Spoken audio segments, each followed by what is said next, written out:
ठाकरेंवर झालेला हल्ला हा प्राणघातक हल्ला होता।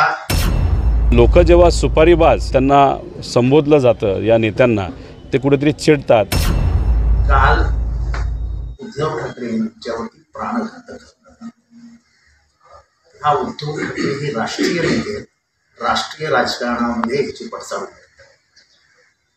माझं स्पष्ट मत आहे की झेड सिक्युरिटी असलेल्या माणसाच्या गाडीवरती अचानक हल्ला, नारळ फुटणारा माणूस एकटा उभा असतो, तो एकटा उभा राहतो, असा मध्ये जो काय म्हणतात डिवायडर असतो, त्या डिवायडरवर नारळ फेकतो, बाजूला मारामारी सुरू असते, जिथे भाषण चालू आहे, जिथे कार्यक्रम चालू आहे, तिथे खाली वादविवाद चालू असतात। या दरम्यान तुम्हाला सगळीकडे पोलीस दिसतात। मग जर पोलीस बघायचीच भूमिका घेत असतील तर पोलीस नकोच ना आम्हाला, आम्ही आमचं बघून घेऊ ना।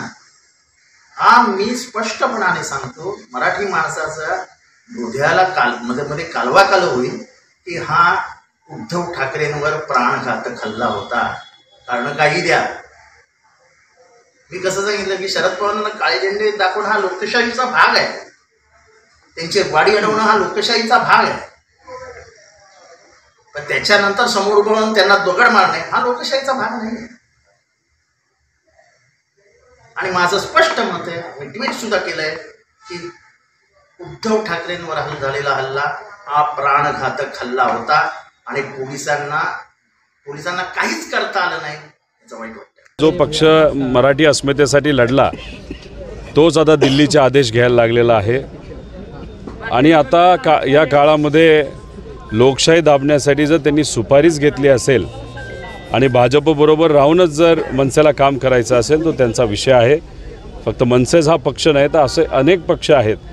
कुठंतरी दिल्लीवरनं आदेश आला, मताचं विभाजन व्हावं आणि महायुतीला कुठेतरी फायदा व्हावा, या पद्धतीचं काम आणि काही वक्तव्य त्यांच्याकडनं होत आहेत, ही दुर्दैवी गोष्ट आहे। एक तर अतिशय खालच्या लेवलला हे राजकारण गेलेलं आहे। माझं एकच मत आहे की आता सामान्य लोकांमध्ये जी चर्चा सुरू झाली आहे की मतं फाटाफाटी करण्यासाठी काही पक्ष आणि काही नेते तसंच काही उमेदवार हे उभे केले जातील मुद्दामून।